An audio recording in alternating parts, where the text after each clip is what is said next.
தேமுதிகவிற்கு 10 தொகுதிகள் ஒதுக்கப்பட்டுள்ள நிலையில் எந்தெந்த தொகுதிகளில் தேமுதிக களம் காண இருக்கிறது என்பதற்கான அடையாளம் காண்பது குறித்து தேமுதிக இடையே தற்பொழுது பேச்சுவார்த்தையானது மேற்கொள்ளப்பட இருக்கிறது. கூடுதல் விவரங்களுடன் எமது செய்தியாளர் ரமேஷ் இணைப்பில் இணைகிறார். ரமேஷ் வணக்கம். இந்த பேச்சுவார்த்தையில் சுதீஷ் அவர்கள் பங்கெடுக்க வந்திருக்காருன்னு பார்க்க முடியுது. யார் யாரெல்லாம் இருதரப்பிலிருந்தும் இதில் பங்கெடுக்க இருக்கிறாங்க, விரிவான தகவல்களை பதிவு பண்ணுங்க. திமுக கூட்டணியில தேமுதிக போட்டியிடக்கூடிய 10 தொகுதிகள் எந்தெந்த தொகுதி அப்படின்னு இன்று இரவு அல்லது நாளைக்குள்ள அந்த அறிவிப்பு வெளியாகும்னு எதிர்பார்க்கப்படுகிறது. இந்த நிலையில தான் தேமுதிக பொருளாளர் LK சுதீஷ் மற்றும் தேமுதிக குழுவினர் அண்ணா அறிவாலயத்துல திமுகவின் தொகுதி பங்கீடு பேச்சுவார்த்தை குழுவை சந்தித்து பேசிட்டு இருக்கிறாங்க. தேமுதிகவை பொறுத்த வரைக்கும் விருப்பமான தொகுதி அப்படின்னு 25 தொகுதிகளுடைய பட்டியலை திமுக கிட்ட கொடுத்திருந்தாங்க. அந்த 25 தொகுதியிலிருந்து எங்களுக்கு 10 தொகுதி வேணும் அப்படிங்கிறது தேமுதிகவினுடைய ஒரு கோரிக்கை. குறிப்பாக விருதாச்சலம், விருதுநகர், ஆம்பூர், குடியாத்தம் உட்பட 25 தொகுதிகள் அடங்கிய பட்டியலாக அந்த பட்டியல் இருக்கிறது.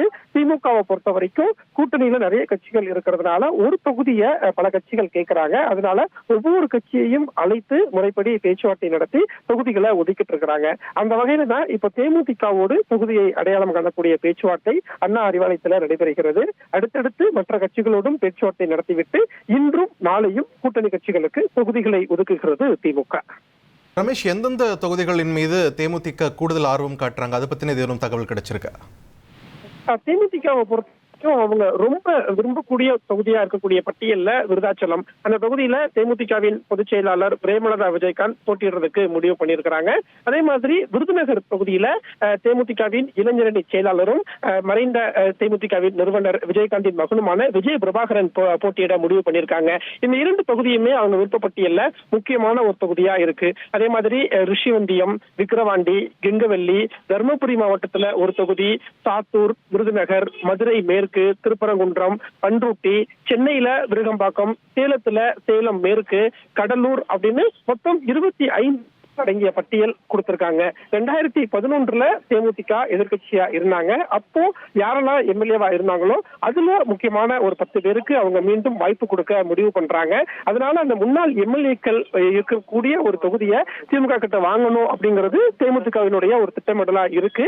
அதற்குரிய பேச்சுவார்த்தையை தான் இப்ப திமுக தலைமை கிட்ட நடத்திக்கிட்டு இருக்கிறாங்க. இன்று அல்லது நாளை தேமுதிக போட்டியிடக்கூடிய 10 தொகுதிகள் எவை என்ற அதிகாரப்பூர்வ அறிவிப்பு வெளியாகும். 1,27,00,000 மனங்களை வென்ற தந்தி டிவி யூடியூப் சேனல். தவிர்க்க முடியாத தம்ப்நெயில்ஸ், கலக்கலான கான்டென்ட்ஸ். நீங்களும் இந்த குடும்பத்தில் இணைய இப்பவே சப்ஸ்கிரைப் பண்ணுங்க. அசுரபலம் கொண்ட எங்கள் டிஜிட்டல் கரங்களில் உங்கள் விளம்பரங்களை சேர்க்க வாட்ஸ்அப் பண்ணுங்க. 8939888838. Email advttv@dttv.in.